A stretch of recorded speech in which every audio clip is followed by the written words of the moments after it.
Vamos juntos, eu quero começar lendo um texto em João capítulo 10, verso 10. João capítulo 10, verso 10. A palavra de Deus nos diz assim, um texto bastante conhecido. Diz assim, João capítulo 10, 10. O ladrão vem apenas para roubar, matar e destruir. Porém Jesus disse, eu vim para que vocês tenham vida e a tenham em abundância. Você pode dizer comigo, o ladrão vem para matar, roubar e destruir. Mas Jesus veio para que eu tenha vida e a tenha em abundância. O tema da minha mensagem hoje, eu poderia pregar para o Revo Kids hoje. É o ladrão da alegria. O ladrão da alegria. Você poderia fechar seus olhos e orar comigo? Querido Jesus, nós te agradecemos, Pai, pela tua palavra que vai ser compartilhada aos nossos corações hoje. E eu peço, Deus, que o Senhor possa ministrar às nossas vidas. Obrigado, Jesus, porque não tem nada melhor do que estar na tua presença. Obrigado, Jesus, porque hoje podemos receber o teu amor e a tua palavra ministrando os nossos corações. Vem, Espírito Santo, hoje e faz aquilo que só tu podes fazer em nós. Te agradecemos, em nome de Jesus. Quem pode dizer amém aqui? Amém. Mateus, onde veio a ideia dessa mensagem que você vai compartilhar com a gente hoje? Eu relembro, gente, que quando pré-adolescente, não existíamos um grupo Teen, Revo Teen tão especial, mas eu fiz parte, gente, de um grupo de teatro, acredite se quiser ou não, né? Mateus, você fazendo teatro, imagine, nasci para isso, gente, né? Você pode imaginar a habilidade que eu tinha fazendo teatro, isso era quase inato, quase queria me contratar, né? A verdade, gente, que eu era péssimo em teatro, né? Quando a gente fala a respeito de dança e teatro, eu penso assim, a gente passa vergonha, gente, né? Tem, meu Deus, fala, Mateus, dança aí, faço os meus passos, mas não é muita boa ideia, né? Quando você pensa em teatro ainda, eu atuando é terrível, mas nós fazíamos parte de um grupo de teatro, gente, e nós fazíamos uma peça que se chamava O Ladrão da Alegria. Você pode dizer comigo, o Ladrão da Alegria. Essa peça era interessante, gente, né? Obviamente eu não tinha o personagem principal, mas existia, né, 3 pessoas, que elas tinham 3 alegrias.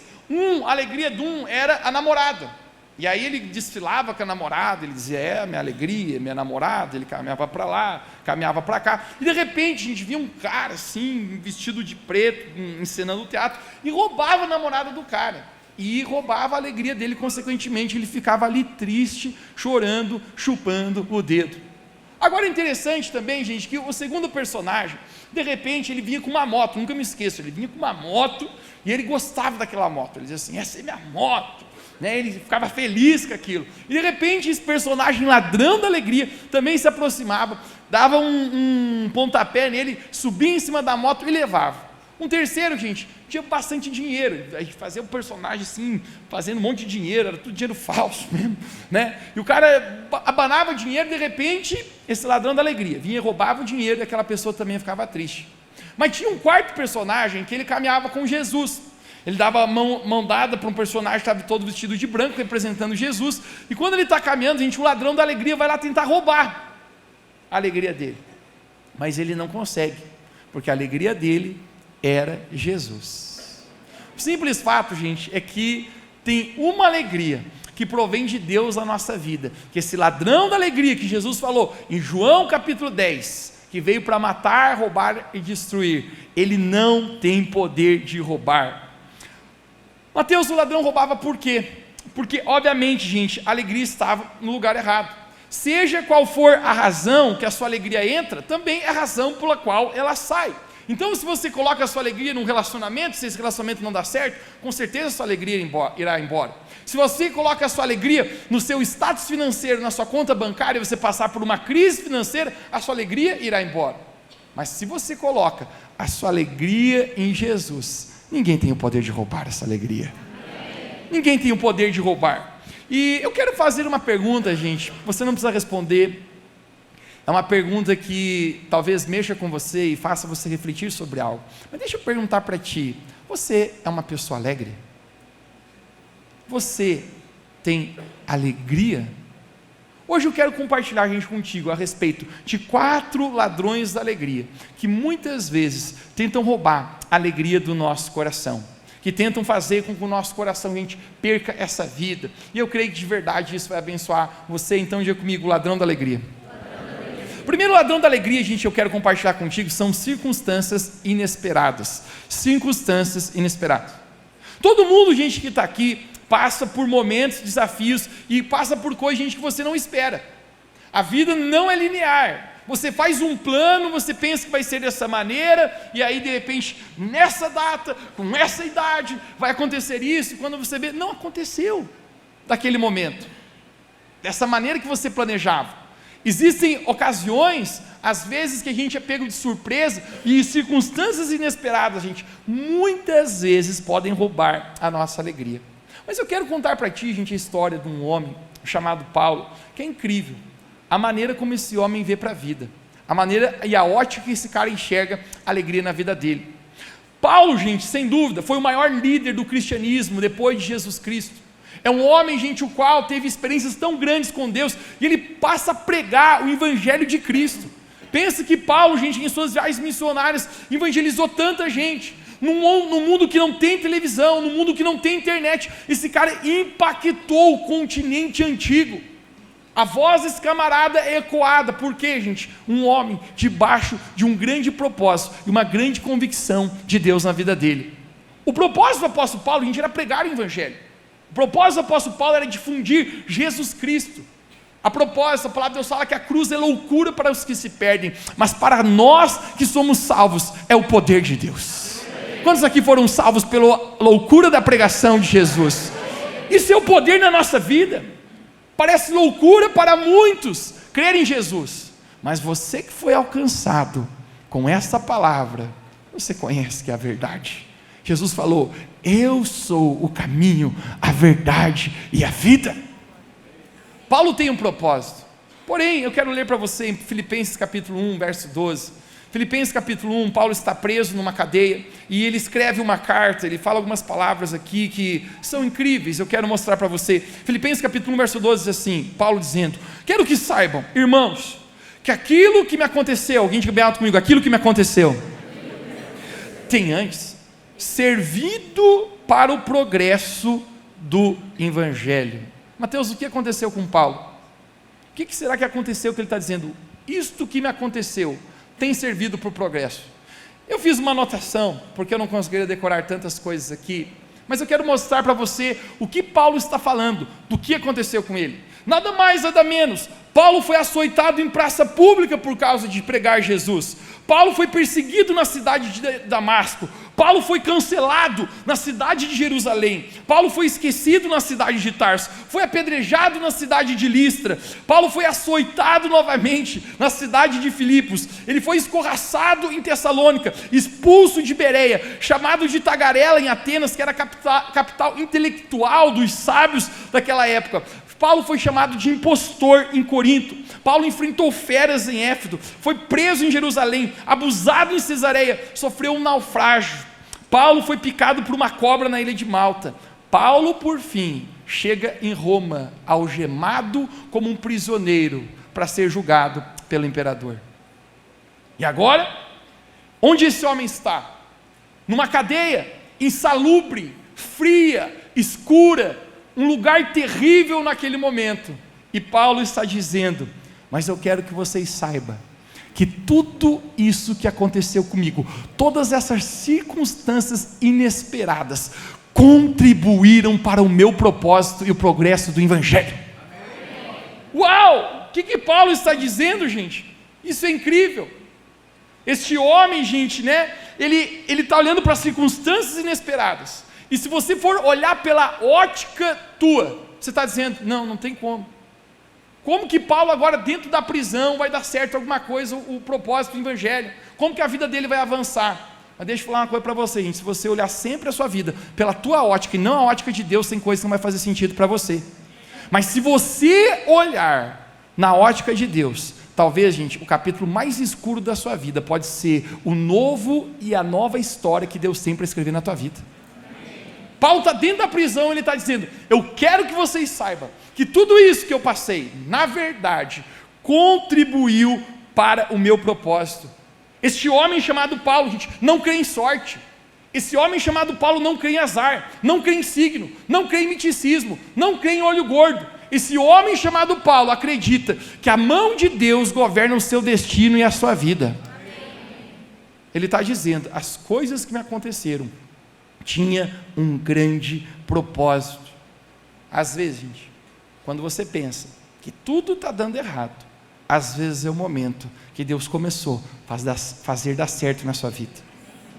É o momento que Deus começou a fazer dar certo em sua vida. E isso é tão precioso, porque você pode ter perdido o controle de circunstâncias inesperadas, mas Deus nunca perde o controle. Semana passada, eu compartilhei uma palavra contigo, eu contava a história de uma família da nossa igreja aqui, uma família muito preciosa, muito querida, e em uma só semana, perdeu 2 familiares próximos. 2 familiares próximos, difícil.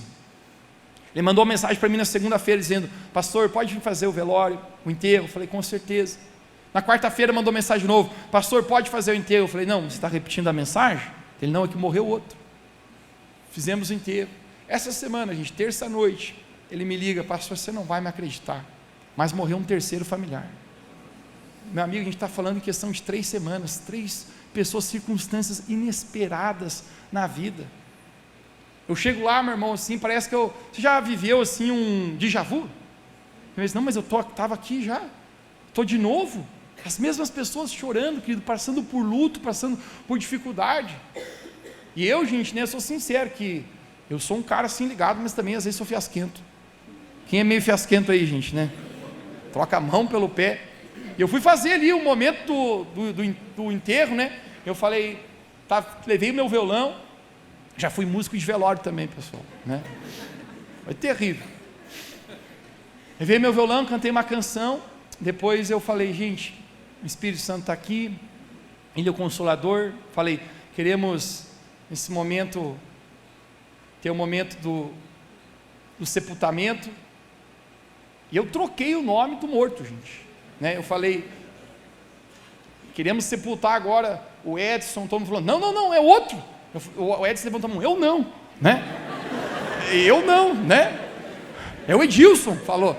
Não, desculpe, não é o Edson. O Edson chegou a acelerar o coração, tá batendo, não, eu não, né? Já está pensando, já foi 3, daqui a pouco, né?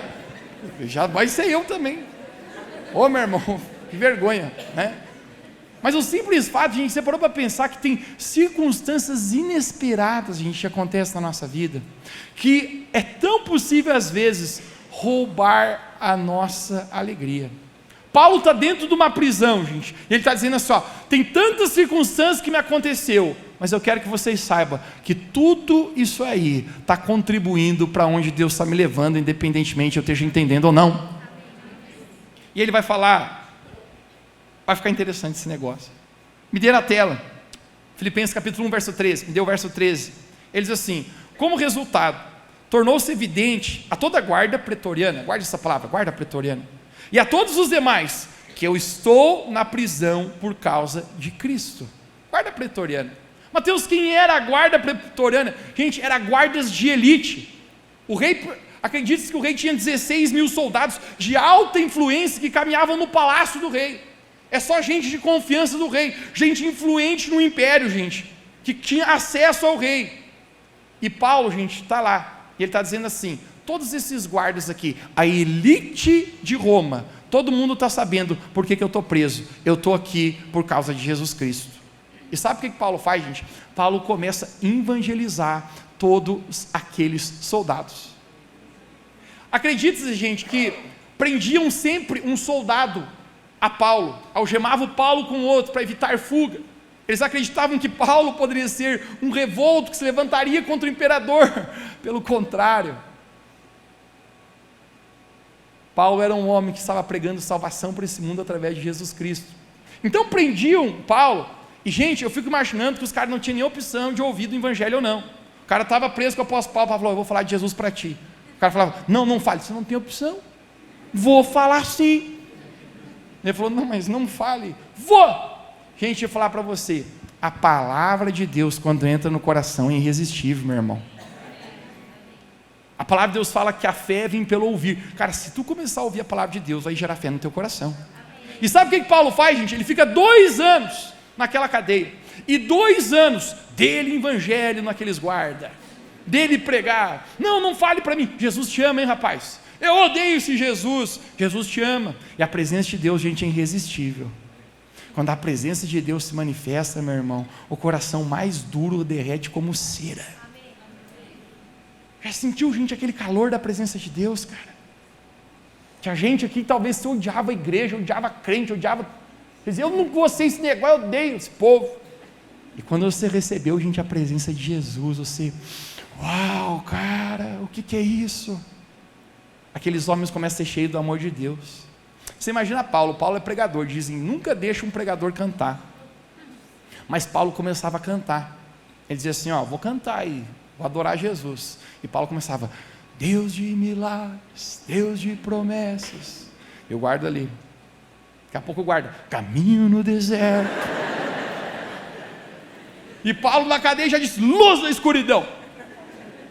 E você fica imaginando, Paulo começa a evangelizar. Ele evangeliza toda a guarda pretoriana. Paulo influencia, gente, a alta classe política de Roma com o evangelho de Jesus. Agora a lógica, sabe qual era? Paulo dentro da cadeia, o evangelho, o propósito dele não vai acontecer, vai barrar, vai limitar, sim ou não? Faz sentido? Mas para Deus não, gente, porque a ótica de Deus, os planos de Deus, às vezes são muito maiores que os nossos. Deus está dizendo, eu vou te levar para um lugar de prisão, porque é ali que vai acontecer o que eu preciso que aconteça através da sua vida. E é lindo, porque Paulo, quando está escrevendo aos Filipenses, capítulo 4, verso 22, olha o que ele diz, todos os santos vos cumprimentam, especialmente os que estão no palácio de César. Diga, palácio de César.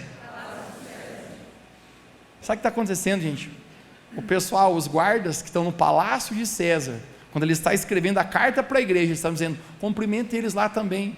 Sabe por quê? Esses caras foram alcançados com o evangelho de Jesus Cristo. Deixa eu falar para você, gente, circunstâncias inesperadas, se você for capaz de olhar na ótica de Deus, não precisa roubar a sua alegria. Paulo, dentro de uma cadeia, ele está dizendo, alegrai-vos no Senhor, outra vez vos digo, alegrai-vos. Como que um homem que está preso pode dizer alegrai-vos? Sabe por quê, gente? A alegria nunca está fora, a alegria sempre está dentro. Se você esperar que as circunstâncias na sua vida determinem a sua alegria, o ladrão da alegria, você lembra? Pode vir e roubar, mas se a tua alegria estiver em Jesus, ninguém tem o poder de tomar de você. Este homem Paulo está declarando, pela ótica do mundo, estaria fulminado, terrível o meu propósito, mas pela ótica de Deus, Romanos capítulo 8, verso 28, porque todas as coisas cooperam para o bem daqueles que amam a Deus, aqueles que são chamados segundo o seu propósito. Deixe-me falar para você, circunstâncias inesperadas não precisam ser um ladrão da nossa alegria, se a gente saber que Deus é na verdade que tem o controle do nosso destino. Deixe-me falar para você, você tem deixado circunstâncias roubar tua alegria? Hoje Jesus está dizendo, coloque a sua alegria em mim. Quem pode dizer um amém aqui? Amém. O segundo ladrão da alegria, gente, é pessoas. Diga comigo, pessoas. Conecte comigo o que Paulo está falando em Filipenses. Nós estamos no livro de Filipenses, no capítulo 1, no verso 15 e verso 17. Conecte-se com isso. Ele diz assim, é verdade que alguns pregam a Cristo por inveja e rivalidade. Inveja e rivalidade. Mas outros os fazem de boa vontade. Verso 17. Aqueles que pregam a Cristo por ambição egoísta, sem sinceridade, pensando que podem me causar sofrimento, enquanto estou preso. Verso 18 ele diz, mas que importa? Alguém diga bem alto comigo, o que importa? Interessante que Paulo está falando aqui. Ele está dizendo, pessoas que pensam que pode me causar sofrimento. E o simples fato, gente, que existem pessoas, muitas vezes na nossa vida, que têm o poder de nos causar sofrimento. Por quê, gente? Nós não somos pessoas perfeitas. Nós não temos família perfeita, nós não nos casamos com uma pessoa perfeita, nós não temos uma igreja perfeita, nós não temos pais perfeitos, nós não temos filhos perfeitos. E quando pensamos a respeito disso, o que isso significa, gente? Que todos nós somos falhos, e muitas vezes as pessoas, gente, podem falhar conosco e trazer sofrimento a ponto que roube a nossa alegria. Mas Paulo está dizendo, que importa? Algo que eu descobri, gente, que nessa vida tem gente boa. Diga para a pessoa que está falando, ô gente boa. Tem gente boa, tem ou não tem? Uma vez eu estava dirigindo, a gente furou um pneu de um carro. Eu estou ali trocando o pneu e pensando, vamos lá, é o que temos para hoje. Hashtag alegria total. De repente para um cara, para ali, falou, o que aconteceu, estragou teu carro? Eu falei, não, Bruno, só furou o pneu, dou conta, muito tranquilo. Ele falou, vou te ajudar. Eu falei, sim, sempre é bem-vindo a ajuda, mas cara, fica tranquilo, pode seguir tua viagem. Ele falou, não, cara, faço questão. O cara nem me conhecia, gente. O cara me ajudou junto a trocar o pneu, disse, dá um macaco. O cara trazia um macaco. Chave de rodas, trazia chave de rodas. E aí, quando terminou de trocar, eu agradeci ele, falei, cara, te devo alguma coisa? Ele falou, capaz, de jeito nenhum.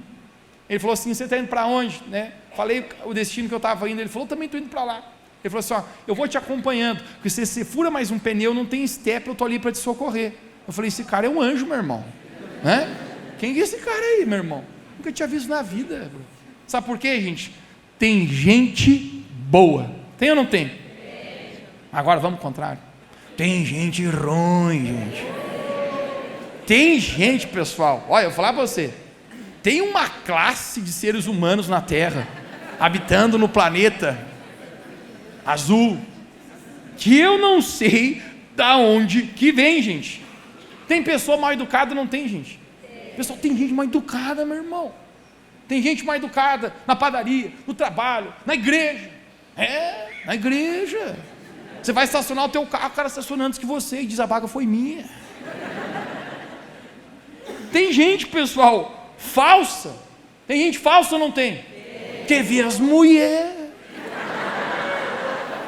Chega ali e fala, nossa amiga, que roupa linda essa tua, você está maravilhosa, parabéns. E que odeio essa mulher, que nojenta.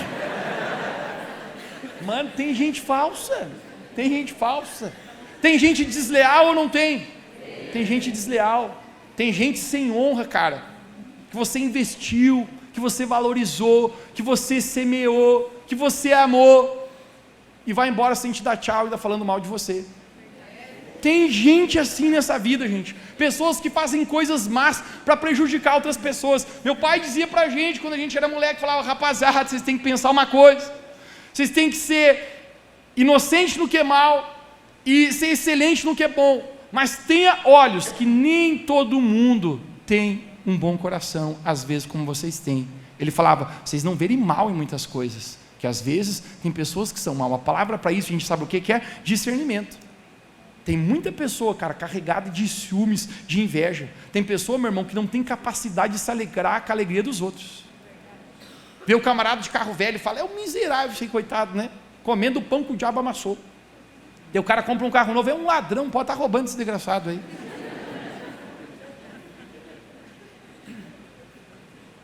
Muitas vezes, gente, as pessoas que verdadeiramente te amam, guarde isso, de presente para você hoje à noite.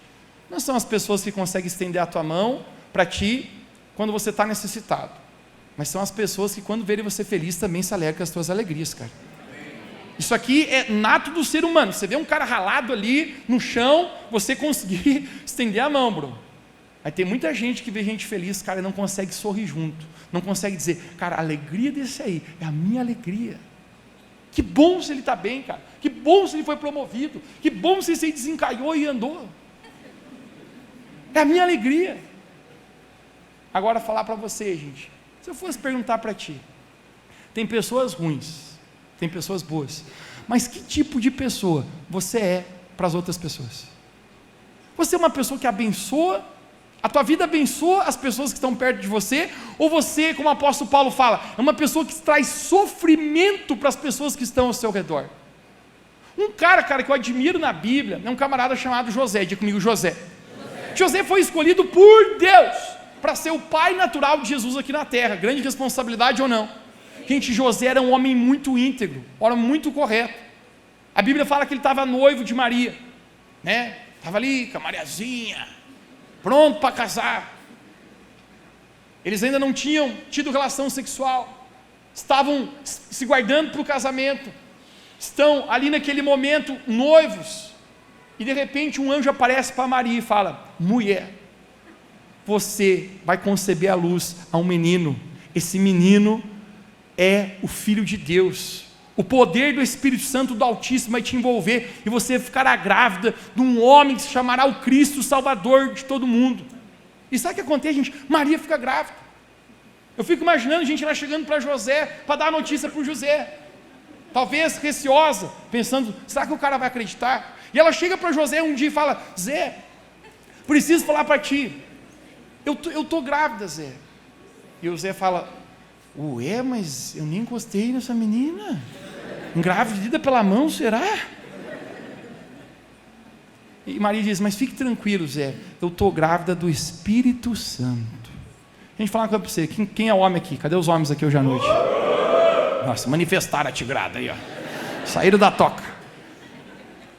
Qual homem acreditaria, gente, nesse papo aí? Grávida o quê, mulher? Do Espírito Santo? O Espírito Santo é o teu vizinho?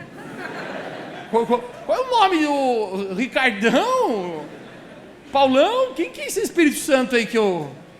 Gente, sabe qual é o simples fato, cara? José não acreditou.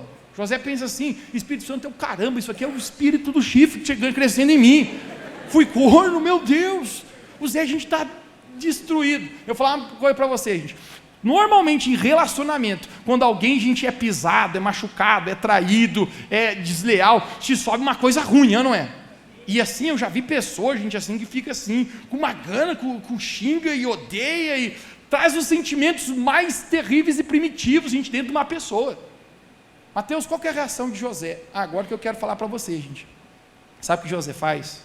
A Bíblia fala que no meio da noite, ele pega a mochilinha dele da Tommy, coloca a roupinha dele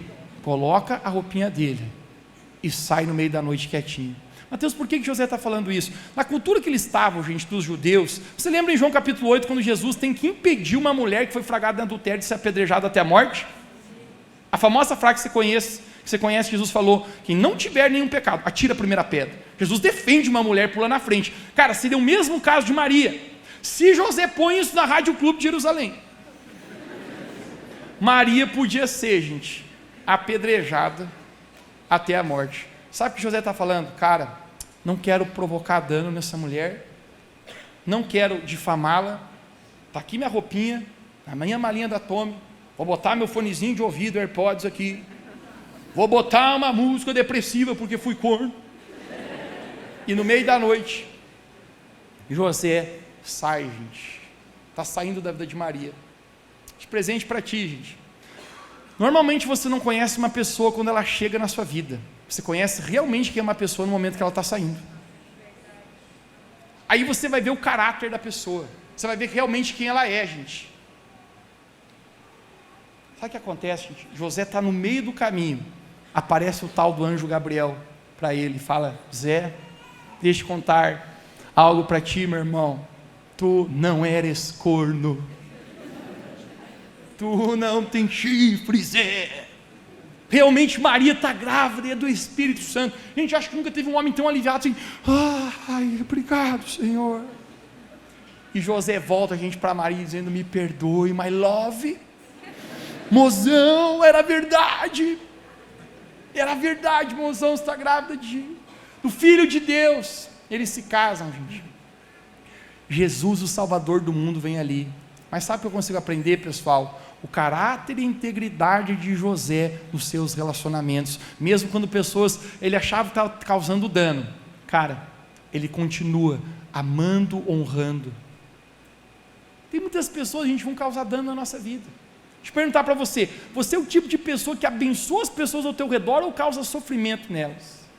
O fato, gente, que muitos de nós vamos encontrar pessoas ao nosso redor, gente, que vão ser obstáculos, que vão causar até sofrimento às vezes na nossa vida.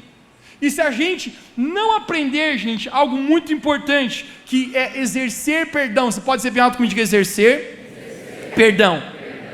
Isso vai roubar a sua alegria. Exercer perdão, gente, é uma necessidade para nós na nossa vida. A propósito, não existe cristianismo sem perdão. Jesus falou que se você quiser entrar no reino dos céus, você precisa perdoar aqueles que também estão devendo para você. O céu, gente, é um lugar para pessoas que foram perdoadas e para pessoas, gente, que também perdoaram. O céu é para esse lugar.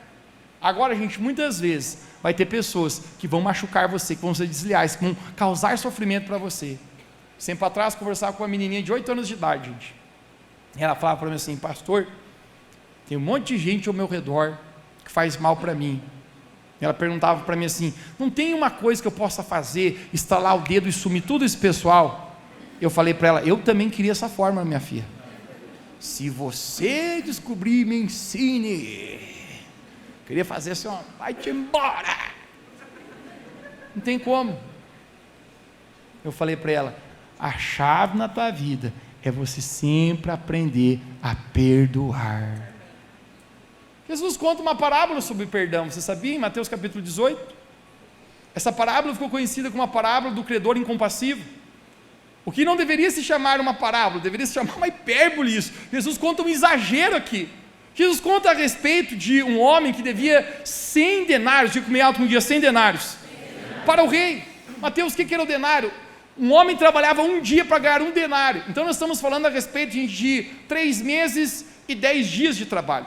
Esse cara devia isso para o rei. O rei chama ele e fala: me paga o que você me deve. O cara fala: rei, eu não tenho como pagar a dívida. O rei falou assim: eu vou mandar te prender. E nesse momento, sabe o que ele faz, gente? Ele se ajoelha diante do rei, ele pede por compaixão, ele diz: por favor, perdoe minha dívida. Sabe o que o rei faz, gente? Ele sente compaixão e perdoa aquele homem. Tá bom, tá perdoado, vai-te em paz, não deve mais nada, nem um denário para mim. Quando esse camarada está saindo, Jesus conta essa história, ele chega na esquina e ele encontra um outro cara, meu irmão, né, que devia para ele uma quantia muito menor, e ele fala: me pague o que você me deve. E nesse momento, gente, a Bíblia fala que esse cara diz: não vou te perdoar, você deve me pagar o que você me deve.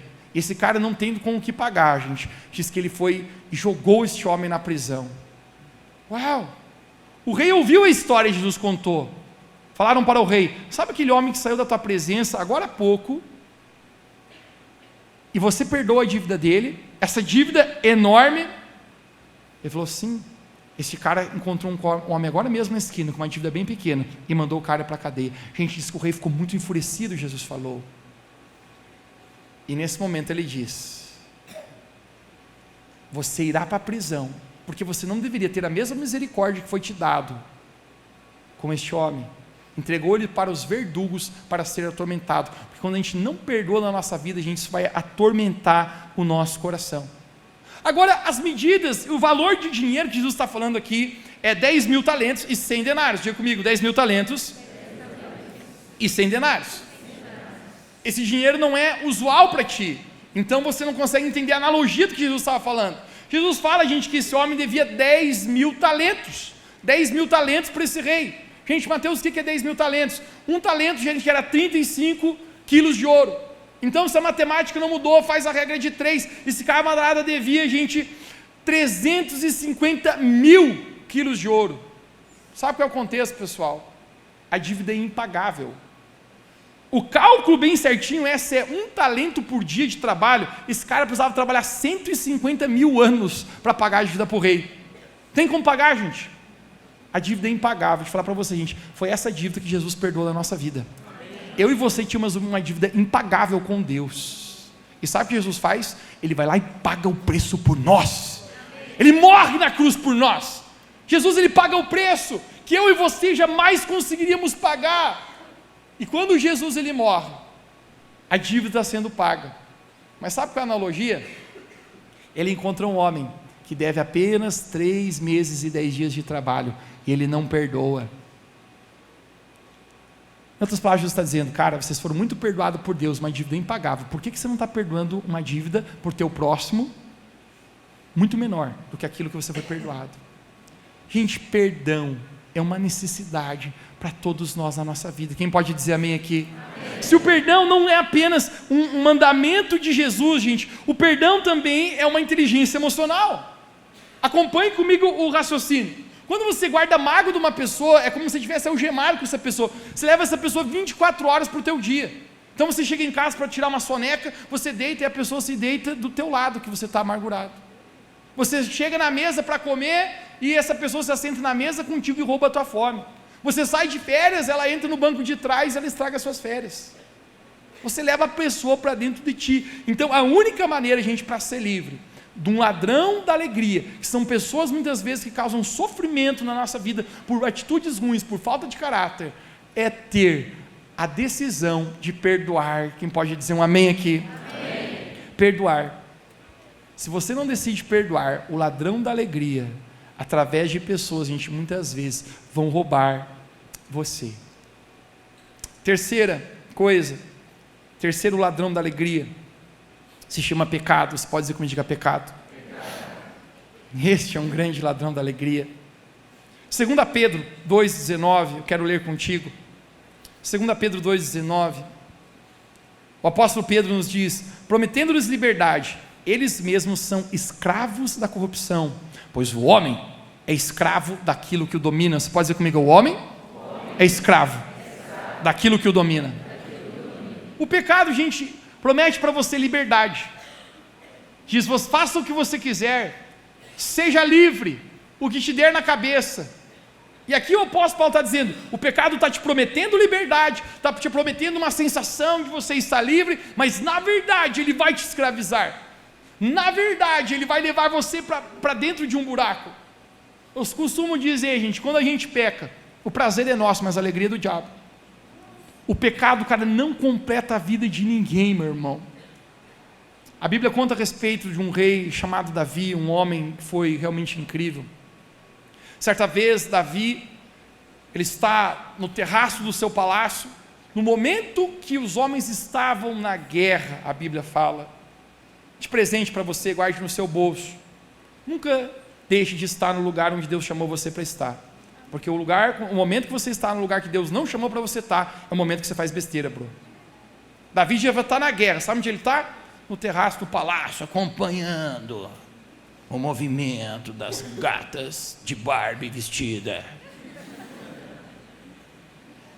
Propósito, você que é homem, não foi no cinema de rosa, você já está na frente de muitos homens nessa terra.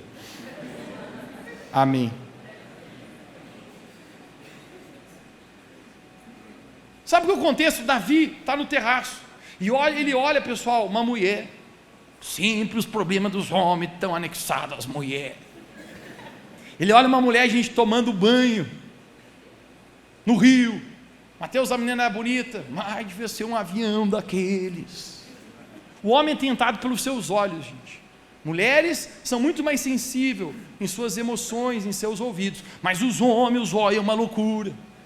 Os homens estão andando na rua e passam aquelas mulheres. Quer ver nos dias que esquentou, que a que mais usa roupa usa um grampo no cabelo. E os olhos do cara já tentam sair para fora do... Você tem que dizer: não, Jesus, não vou olhar para essas coisas. Louca por aí. Você ri? Você está rindo de você mesmo. Davi, gente, pelos seus olhos ele é tentado por essa mulher chamada Batseba. O nome da mulher chamava Batseba. Não vou falar mais nada, né, gente? Eu tenho comigo que ela era meio asiática, assim, meio japonesa. Por que, Mateus? Batseba vai ser o quê? Uma loira, uma morena? Os olhos puxados. Mas a mulher devia ser um avião, porque Davi, gente, era rei. Então Davi tinha esposas, não tinha lei contra você ter mais de uma esposa. Davi tem várias esposas, gente, né? Totalmente abençoado naquela época. Não tente isso hoje, está contra a lei de Deus. Tem uns irmãozinhos até hoje. Não, Mateus, está valendo até hoje, está valendo aqui para você um dia. Você descendo no alçapão lá, com o chifrudão lá. Não, mas achei que podia. Pode descer o alçapão lá, ó. Teu lugar. Davi, gente, tinha muitas esposas bonitas já. Mas sabe o que acontece, querido? O pecado na nossa vida nunca encontra a rapa, o fundo, cara. Sempre corrói mais. Davi olha a mulher e pensa assim: nossa, acabou de postar um storyzinho. de biquininho. Que bronze. Davi é o rei, cara. Chama os servos e diz: manda a menina chamar ela, que essa que ela quer subir no terraço. Gente, com certeza essa menina também não era boa gente. Essa mulher é casada com um homem chamado Urias. Se a mulher é direita, o que ela faz? Desculpe, sou casada, vai-te embora daqui. Mas tem mulher que é pro crime, gente. Sabe o que essa mulher faz, gente? Sobe no palácio do rei, está pensando: o rei me chamou, aquele meu marido, aquele pobre, está na guerra, vou para o palácio do rei, me chamou com o carruagem de BMW ali, já tinha na época a marquinha, e vai, gente, para o palácio. O que faz Davi, gente? Se deita com aquela mulher, peca em imoralidade sexual, adultera com aquela mulher. E aí, meu irmão, sabe o que vai acontecer? O pecado vai entrar na vida de Davi e vai esculhambar. Porque o pecado, a gente falar para você, ele pode até ser prazeroso na hora, mas depois ele vai roubar nossa alegria, nossa paz. A história, gente, é que essa mulher, depois de algum tempo, chega para Davi e fala assim: ô Davi, imagino, não tem teste de gravidez, a menstruação da mulher atrasa. Ela fala: Davi, olha meu filho, faz 2 meses já, tal da menstruação não vem, com certeza eu estou grávida. Davi pensa: o que eu fui fazer, bro? Pecado, mano, nunca vai compensar na nossa vida. Sabe qual é o problema, gente? A Bíblia fala que um abismo chama outro abismo. Davi vai tentar consertar o erro, e ele diz assim: chama o marido dela que está na guerra, Urias. Chama Urias, e ele fala: olha o plano maquiavélico, cara, que Davi está traçando com essa mulher.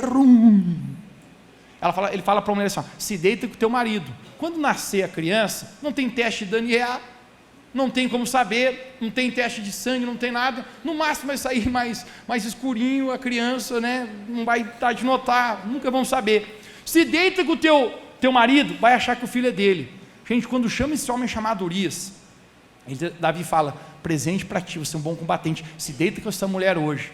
Sabe o que acontece, gente? No outro dia, Urias amanhece do palácio e diz assim: rei Davi, meu rei, eu não sou digno de meus companheiros estarem na guerra e eu estar na casa com a minha mulher. Eu não vou me deitar com ela. Gente, o homem íntegro não, esse cara. Se fosse nós aqui, já tinha ganhado um vale, um free vale, no meio da guerra. Esse camarada é de tanta integridade que ele fala assim: não vou me deitar com a minha mulher. Sabe o que Davi faz, gente? Dá vinho pro cara. Porque quando o cara toma vinho, fica loucão. Já viu? Debaixo do efeito do álcool, meu irmão, cuidado com o álcool na sua vida. Álcool é um poder espiritual, vai tirar de você coisas, cara, vai fazer você tomar muitas vezes decisões que você arrependerá a vida inteira, bro. O cara dá um balaço no cara, até debaixo do efeito do álcool. Sabe o que acontece? Esse camarada continua firme na porta do palácio, dizendo: não sou digno de me deitar com a minha mulher, e os meus companheiros estão na guerra. Só um parênteses aqui, gente. Esse cara era um bom cara ou não era, Urias, esposo dessa mulher? Demais, cara. Qual foi o erro desse cara, então? Presente para ti, meu irmão. Cuidado com a pessoa que você vai escolher, meu irmão, para viver a vida inteira. Cuidado dos relacionamentos que você entra. Tem relacionamento que te conduz para a morte, meu irmão. O rei Davi põe a carta de execução na própria mão dele, porque ele sabe que ele é um homem íntegro e não vai abrir a carta. Diz: Urias, entrega para o general essa carta. Quando ele chega de novo na batalha, a carta está dizendo assim: põe Urias no pelotão de frente. Quando o combate vir, recua o pelotão. Urias vai ficar sozinho. O que vai acontecer com ele, gente? Vai morrer. Dito e feito, Urias morre. Davi pensa: resolvi o problema. Começa a perceber, gente, que um pecado vai levando a outro pecado. Uma coisa vai levando a outra coisa. É um vídeo pornográfico e depois termina num adultério. O pecado, cara, é especialista em destruir a nossa vida, a nossa identidade em Deus. Mais para frente, Davi pensa: resolvi o problema. Ele pode ter escondido de todo mundo. A gente vai falar para você: de Deus a gente não esconde nada, cara. Quem pode ocultar algo do Senhor? Nós não podemos, gente. Sabe o que acontece com Davi? Não tem a ver, gente, com as pessoas sabendo. Ele sabia. E um dos versos, gente, mais tristes eu encontro no Salmo 32, no verso 3 e 4, eu quero mostrar para você as palavras do próprio Davi, depois de ele pecar. Ele diz assim: enquanto escondi os meus pecados, os meus ossos envelheceram, pois de dia e de noite a tua mão pesava sobre mim, minha força foi se esgotando, como em tempo de seca. Sabe o que Davi está dizendo, meu irmão? O pecado fez meus ossos envelhecerem, o pecado fez a minha vida, o meu coração, a minha alma se sentir como um tempo de seca. Sabe por quê, gente? Porque o pecado rouba a nossa alegria. Guarde essa frase: paz sempre vem depois da obediência. Você quer ter paz na tua vida, meu irmão? Obedeça a palavra e os preceitos do Senhor. Você quer ter vida abundante, o qual Jesus declarou em João capítulo 10, eu vim para que vocês tenham vida em abundância. Guarde a palavra de Jesus. Davi falava: guardei tua palavra em meu coração para não pecar contra ti.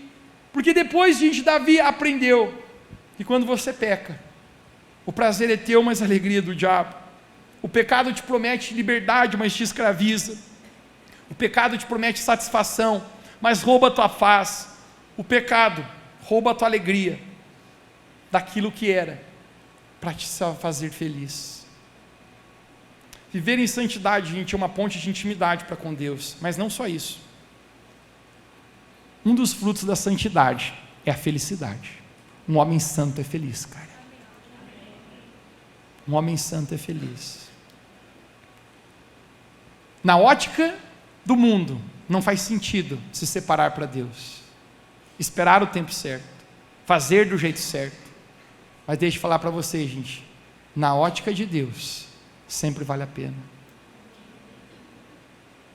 Tão especial ontem, um rapaz, hoje tanta gente rodeada da minha vida, pessoal, e eu amo todas as pessoas, mas vou ser sincero com você, o meu ciclo bem íntimo de relacionamentos eu escolho pelo coração. Ontem um rapaz tem um coração muito lindo, um daqueles que eu posso chamar de amigo, um rapaz muito simples, mas um dos melhores corações que eu conheço. Está desde o início dessa igreja. O Quitão está namorando.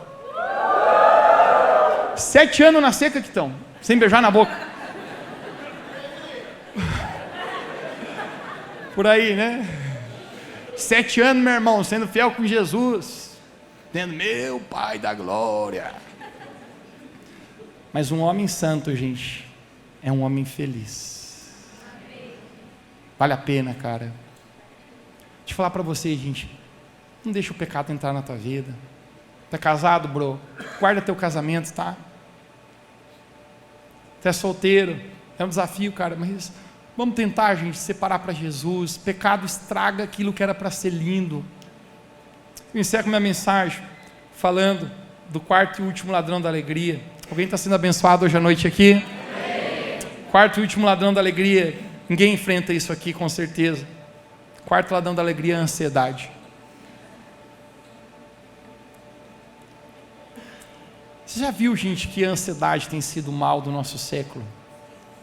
Pessoas se preocupam com coisas antes mesmo de acontecer, perdem a sua paz, perdem o seu sono. Um amigo nosso aqui, participante da nossa igreja, ele tem uma rede de farmácias aqui na cidade. Ele falou: Mateus, 70% de todos os medicamentos que a gente vende dentro das farmácias nossas hoje tem a ver com medicamentos para ansiedade, depressão e afins. A ansiedade tem roubado, gente, a alegria de muitas pessoas. Mas quero que eu te fale o que esse apóstolo Paulo, de dentro da cadeia, olhe para mim, de dentro da cadeia ele escreve, Filipenses capítulo 4, versos 6 e 7, ele diz assim: não andem ansiosos por coisa alguma, mas em tudo, pela oração e súplicas, e com ações de graças, apresentem os seus pedidos a Deus, e a paz de Deus, que excede todo entendimento, guardará os seus corações e as suas mentes em Cristo Jesus. Mateus, como que um homem dentro de uma cadeia pode escrever isso? Não fique ansioso por coisa alguma. Sabe que eu estou dando risada aqui, gente? Que enquanto ele está escrevendo isso, pode ser o último dia dele no planeta Terra. No dia seguinte, O imperador pode chamar ele, decapitar o pescoço dele. Mas esse homem não está tendo ansiedade nenhuma. Ele está dizendo: gente, relax, não ande ansioso por coisa alguma. Sabe por quê, gente? Porque quem caminha com Deus, quem caminha em intimidade com Deus, sabe que o seu Pai está cuidando de toda a sua vida.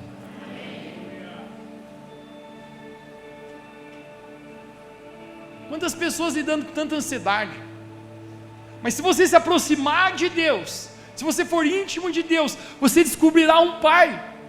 E é aquilo que Jesus fala em Mateus capítulo 6, Jesus dizendo: a pessoa mais ansiosa nessa terra não tem o poder de acrescentar um côvado à sua vida. Mateus, quanto que é um côvado? 5 centímetros na nossa medida.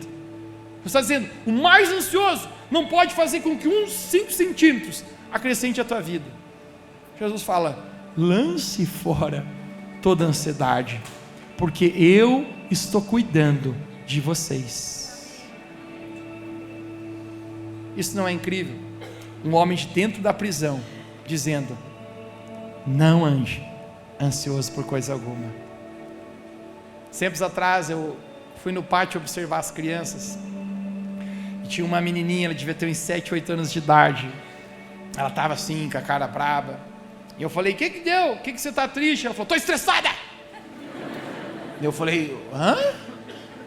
Você tem 8 anos, você está estressada? Na minha época de 8 anos, meu irmão, a maior preocupação que eu tinha era chegar em casa, ver desenho e tomar Nescau. Deixa eu falar para vocês, gente, quanto mais longe nós estamos de Deus, mais preocupação e ansiedade a gente carrega na nossa vida. O que Paulo está dizendo aqui, sabe o que é? Bro, não esteja ansioso. Jesus falou em Mateus capítulo 6, se o Pai veste flores, se o Pai alimenta pássaros, quanto mais vocês que são filhos. Toque alguém perto de você e diga: você é um filho, bro. É um filho. Deus está cuidando. Eu me encerro falando para você o antídoto da ansiedade. Quem quer o antídoto da ansiedade aqui? Levanta a mão aí. Tchau, Deus abençoe. Não levantar a mão, não vou falar. Quem quer, gente? Levanta a mão aí. Olha o que o apóstolo Paulo fala. E dá agora a tua atenção para encerrar. Não ande ansioso por coisa alguma, mas em tudo, pela oração e súplicas e ações de graça. Diga comigo, diga oração e ações de graça. Cara, muitas vezes a gente vai enfrentar ansiedade, mas sabe o que ele está falando? Se ajoelha aos pés de Jesus e diz assim: Jesus, está tudo conturbado aqui dentro. Você não vê o que às vezes a gente não entende nossa própria confusão? Irmão, já teve vezes na minha vida assim que eu sentei no meio fio. Eu gosto de sentar em meio fio, e eu estava tão confuso comigo mesmo que nem eu mesmo me entendia. Aí você diz: Jesus, tu entendes melhor o meu coração do que eu quero orar e te entregar a minha ansiedade, eu quero entregar todos esses problemas que estão acontecendo na minha vida, eu quero confiar em ti, Jesus. Quando você coloca isso para Jesus, você entrega isso para Deus, sabe o que Deus está fazendo, gente? A palavra de Deus fala: e a paz de Deus que excede o entendimento. Porque tem uma paz, cara, que não vem das circunstâncias aqui fora, tem uma paz, cara, que vem de Deus na nossa vida. Aqui fora pode estar tudo errado, mas se você tem a paz de Deus, você está tranquilo. Porque não são as circunstâncias que determinam o que vai acontecer aqui dentro, é aqui dentro que vai determinar as circunstâncias aqui fora. O apóstolo Paulo fala: coloque as suas orações, suas petições e também ações de graça. Diga comigo, ações de graça. Porque oração você pede, mas ações de graça você agradece. Sabe o que é ação de graça? É mesmo sem você entender toda a treta que está acontecendo, você começa a dizer: Deus, obrigado, porque eu não entendo o que está acontecendo, mas eu sei que todas as coisas estão cooperando para o meu bem. Deus, eu não sei porque está dando tudo errado, meu trabalho, essa crise, mas eu sei que o Senhor está me ensinando alguma coisa, Jesus. Eu quero te louvar, eu quero te adorar. E quando você começa a adorar a Deus, derramações de graças, Deus, eu entrego a minha vida. Vou falar para vocês, gente, a ansiedade não consegue ficar. Ou a ansiedade está presente e ações de graça não estão, ou ações de graça está presente e a ansiedade tem que ir embora. Porque quando você derrama ações de graça na presença de Deus, a paz que excede todo entendimento vem sobre a nossa vida. Não deixe, cara, esse ladrão da alegria, a ansiedade roubar a tua paz, roubar a sua ansiedade. Estou compartilhando essa palavra contigo, gente, porque eu creio que talvez muitas pessoas tenham sido roubadas pelo Senhor, pelo inimigo aqui, roubada por esses ladrões. Eu estou falando isso contigo porque eu já fui muitas vezes roubado. Eu já acordei muitos dias sem alegria. Acordei muitos dias com circunstâncias inesperadas que eu pensava, meu Deus, por que mais um dia? Mas deixa eu declarar para você, gente, a nossa alegria vem do Senhor Jesus. Então encerro isso hoje declarando as palavras do apóstolo Paulo dentro da cadeia. Ele diz: alegrai-vos no Senhor. Ele diz: outra vez vos digo, alegrai-vos no Senhor. Que nós possamos, gente, viver uma vida com os olhos no Senhor, e a alegria do Senhor é a nossa força. Quem recebe essa palavra, diga amém onde você está. Fica de pé comigo no seu lugar para a gente orar junto. Eu gostaria que você levantasse as suas mãos bem alto, bem alto.